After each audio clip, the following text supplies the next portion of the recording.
Ambassador Adam Green. Hey, my family and I, we had an interesting vacation, spring break 2012. We went down to Zions National Park in the state of Utah. I learned three things going to Zions. Came away with three important lessons. First, I learned that extreme climbers are ignorant. Second, I learned that California condors are rare. And third, I learned about when pigs fly, and in Utah specifically, and is the Wizard of Oz actually based in Utah? So let me tell you a little bit about what I learned on each one of these things. Zion is a Hebrew word meaning a place of peace and relaxation, and if you've ever been to Zion's National Park, you know that peace and relaxation. However, there's a different side of Zion's which you can clearly see. Very few people actually enjoy Zion's like certain people do. There are actually hundreds of grade 4 climbs. So for climbers, man, this is heaven. Grade 4 climbs are from 800 to 1500 feet tall, and unbelievably, there are actually 11 climbs of over 2,000 feet. Now, when you look at these climbs, the grade 4 or grade 5 climb, I mean, it is straight up and down. The lowest point in Zions is about 3,600 feet. That's the Coal Pits Wash. The highest point is about 8,700 feet at Horse Ranch Mountain, the Kolob Canyon. About 3 million people visit Zions each year. Now, the ignorance that I learned from climbers is pretty interesting. I was down at the pool with my son Elliot. We were hanging out in the jacuzzi. There was a man there, obviously very fit, very lean. And I was talking with him, and I said, hey, so we're down here on vacation. What are you doing? He said, well, I'm here to climb, and it wasn't a surprise to me that he was a climber. So I said, hey, you climb any of those crazy peaks? Those really steep up and down 2,000 footers? He's like, yeah, that's why we come here. And I said, wow. So I had some questions. I've never met somebody like this, that crazy or that able. So I said, hey, so tell me about it. How long does it take to get to the top of one of those things? And he looked at me kind of with a puzzled look on his face. He says, how long does it take? I said, yeah, how long does it take? And he said, it takes however long it takes. We go, we start, we finish when we start.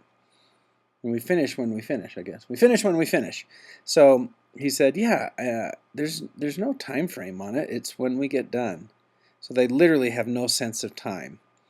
Now, California condors are the largest flying bird in North America. They're a vulture. They can fly up to 15,000 feet high.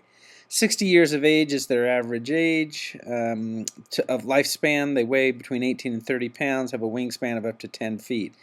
Very sacred to the Native Americans.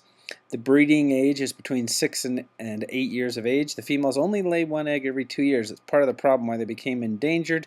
In 1987, unbelievably, the year I graduated, 1987, there were only, from high school, there were only 10 condors. Today there are around 150.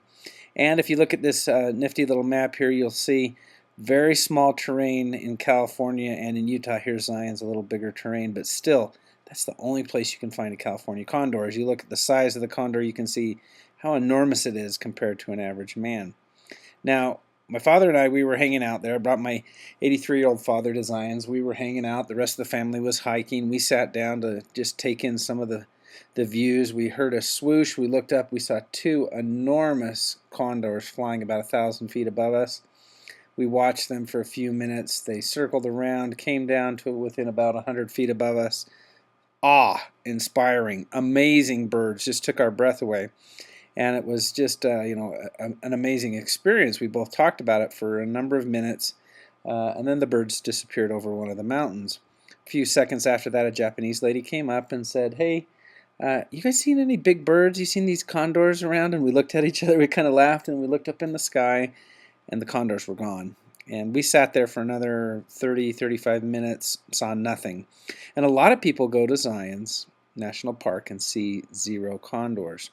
That led me to believe, wow, there must be something about these condors, and being at the right place at the right time is pretty important. Location matters.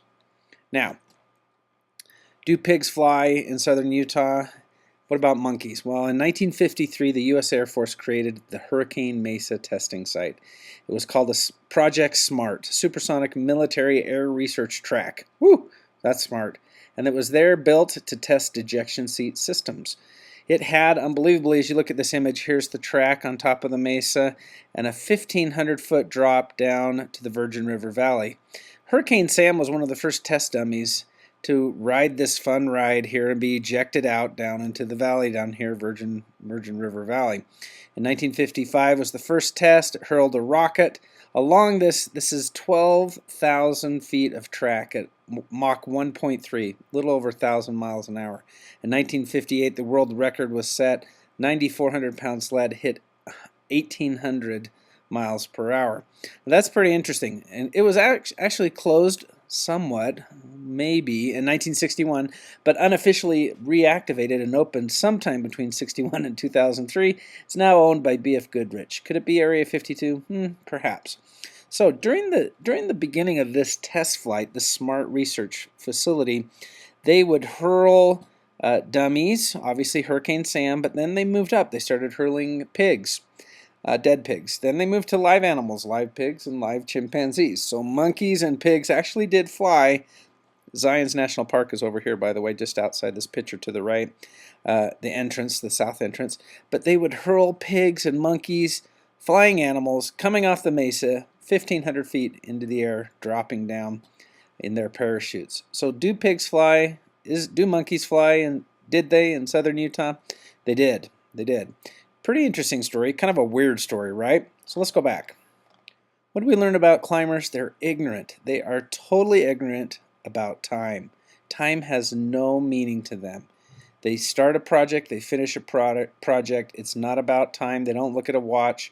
They're not looking at the sky. They only focus at what's at hand. They have literally no sense of time, which is a great thing, and they have a true perspective on what it takes to accomplish a goal.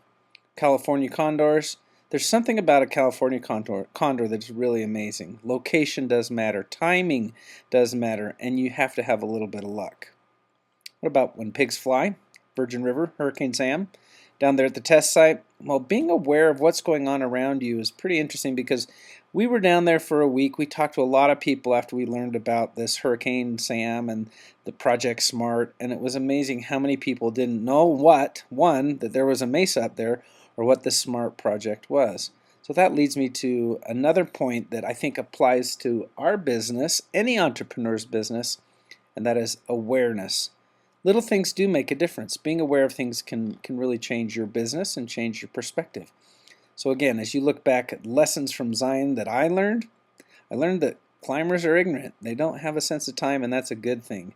And they have a true perspective. California condors, you want to see one? Got to be at the right place, location. You got to have good timing and a lot of luck. And that's the same in entrepreneurialism also. And if you're aware of what's around you, sometimes some interesting and fun things can happen. So the takeaway from this, be aware.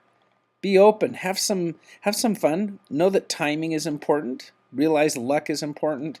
Have a true sense of perspective. And remember, as you're growing your business, it may take a little more time for others. Everybody's speed is different. Everybody's trajectory is different. Everybody's path is unique. So keep that in mind. Take those lessons to heart and learn from them and be successful. Make yourself successful.